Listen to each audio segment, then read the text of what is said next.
델타 변이가 확산되면서 미국에서 코로나19 확진자가 증가하고 있습니다. 지난주에는 평균 확진자 수가 70% 증가했고 사망자는 26%가 증가했습니다. 이처럼 코로나19가 재확산하자 일부 지방정부나 대학은 마스크 착용이나 백신 접종을 의무화하는 등의 대응을 하고 있습니다. 병원 그룹인 어드벤트 헬스에 따르면 올해 들어 코로나로 입원한 환자 12,000여 명 중 97% 정도가 백신을 아예 맞지 않았거나 일부만 맞은 것으로 집계된 것으로 확인되었습니다. 미국에서는 최근 일주일 기준 코로나로 입원하는 환자가 하루 평균 3,000명 정도로 전주 대비 36%가 뛰어올랐는데, 이에 보건당국은 백신 접종률이 높은 곳에서는 일상생활을 재개하는 반면 나머지 지역에서는 입원 환자가 증가하는 상황이 빚어질 수 있다고 경고했습니다. CBS 방송의 여론조사에 의하면 델타 변이가 걱정된다는 응답자는 62%였고 걱정되지 않는다는 응답자는 38%였는데 백신 접종을 받지 않은 응답자 중에서 델타 변이가 걱정된다는 이는 48%로 접종을 완료한 응답자인 72%보다 24% 적은 것으로 나타났습니다. 방어수단을 갖추지 않은 사람이 전파력이 센 변이를 덜 무서워하는 것으로 나타난 것입니다. 현재 미국은 전체 인구 48%인 약 1억 6천만 명이 백신 접종을 완료했고 백신 접종 속도는 점점 떨어지는 추세입니다. 미국 내 백신 접종률 1위인 버몬트주에서는 최근 2주 기준으로 코로나 입원 환자가 6명 미만으로 내려간 반면에 접종률이 40%에 밑도는 아칸사주에서는 입원 환자가 현재 681명에 달하고 있습니다. 바이든 대통령은 백신을 둘러싼 거짓 뉴스가 확산되면서 미국인들의 생명을 위협하고 있다고 밝혔습니다. 페이스북과 인스타그램 등 소셜미디어에서 300만 명이 넘는 팔로워를 가진 건강 웰빙 사이트 운영자들이 코로나 자체보다 백신으로 사람이 더 많이 죽었다, 빌 게이츠가 백신을 팔아먹으려고 바이러스를 만들어 뿌렸다고 주장하는 등 허위 정보를 퍼뜨리고 있는 것으로 나타났습니다. 백악관은 이 같은 거짓 정보가 백신과 마스크를 거부하고 검증되지 않은 치료법을 맹신하게 만들고 있는 공중보건에 대한 심각한 위협이라고 경고했습니다.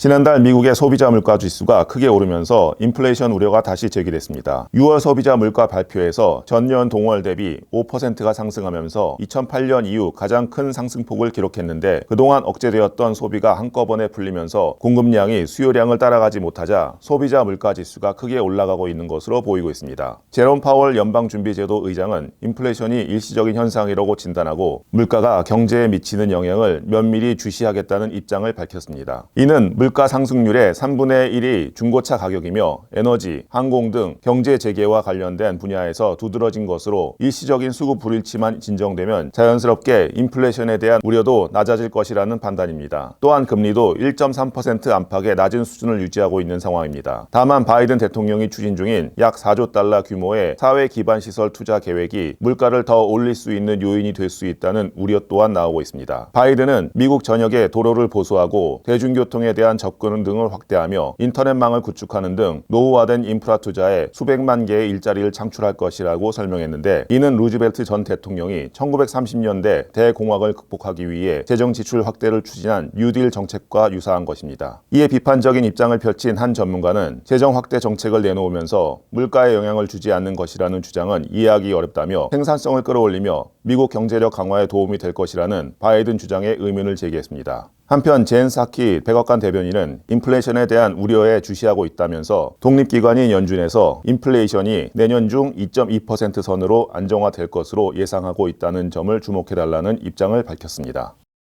2020년 도쿄 올림픽 개막식이 나흘 앞으로 다가왔습니다. 코로나19 팬데믹 사태로 인해 1년 연기된 올림픽은 무관중으로 엄격한 검역 규정 하에 개최하기로 결정되었습니다. 하지만 개최지인 도쿄에서 코로나19 확진자가 폭발적으로 증가해 긴급 사태가 선포되었지만 감염 확산 속도는 계속 빨라지고 있는 추세입니다. 올림픽 선수촌 확진자 발생 소식도 이어지고 있는데 밀접 접촉자에 대한 격리 등 후속 조치가 제대로 이루어지지 않는다는 지적을 받고 있습니다. 선수단은 입촌 후 선수촌, 경기장, 훈련장을 벗어날 수 없고 외부인과의 접촉이 금지되며 매일 검사를 받아 최종 양성 판정이 나오면 경기에 출전할 수 없는 등의 방역 지침을 세우고 있습니다. 하지만 밀접 접촉자의 정의도 약하고 관리가 부실해 자칫 선수촌에서 집단 감염이 발생할 우려가 커지고 있습니다. 일본 내에서는 현재까지도 일본 정부와 국제올림픽위원회가 자신들의 이익을 위해 일본을 희생시키고 있다 비판하며 도쿄올림픽을 반대하는 시위가 계속되고 있습니다. 특히 무관중 무관중 개최가 결정되면서 경제 효과도 기대할 수 없다는 전문가의 지적이 있습니다. 도쿄올림픽 메인 스폰서 중 하나인 자동차 기업 토요다는 TV 광고를 취소한다는 입장을 밝히고 이해할 수 없는 올림픽이라는 비판적인 입장을 드러내기도 했습니다. 도쿄올림픽을 계기로 한일 정상회담 개최 또한 기대되고 있었는데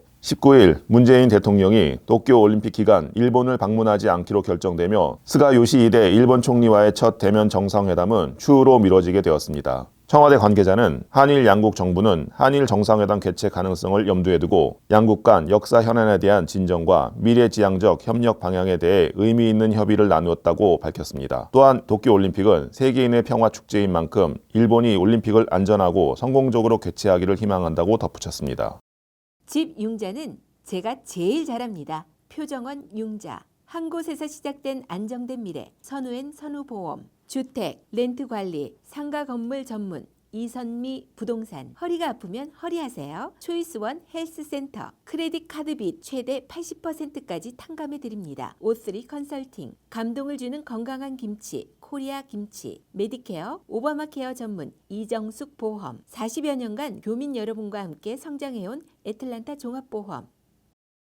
조용하게 애틀랜타 로컬 소식을 전해주던 이곳 지역 신문사들에서 최근 조금 민감해진 모습들이 보이고 있습니다. 지난 6월 초 애틀랜타 한인회와 상공회의소 등 조지아주 내 대표적인 6 한인단체는 로컬 언론사들과 가진 기자회견을 통해 7월 1일부터 애틀랜타 한인 커뮤니티의 언론사 중 한 곳의 취재를 거부한다는 내용의 공식 발표를 전했습니다. 각 단체장들은 온라인 로컬 뉴스 언론사 애틀랜타 K를 특정하여 7가지 사유를 근거로 취재 거부를 공개 선언했는데 이 사유 내용들을 종합해보면 애틀랜타 K는 공정하지 않게 주관적인 판단과 외부에서 얻어온 뉴스를 교묘히 짜집기 해서 그것들을 자극적인 기사 제목으로 퍼뜨린다라는 내용을 담고 있습니다. 헌데 그 공정하지 않거나 교묘히 짜집기한 기사, 자극적인 제목이다라는 부분에 대한 실질적인 예시를 찾아 보여주지는 않았습니다. 애틀랜타 K에서 다룬 기사 중에 왜곡되고 불공정하다라는 기사를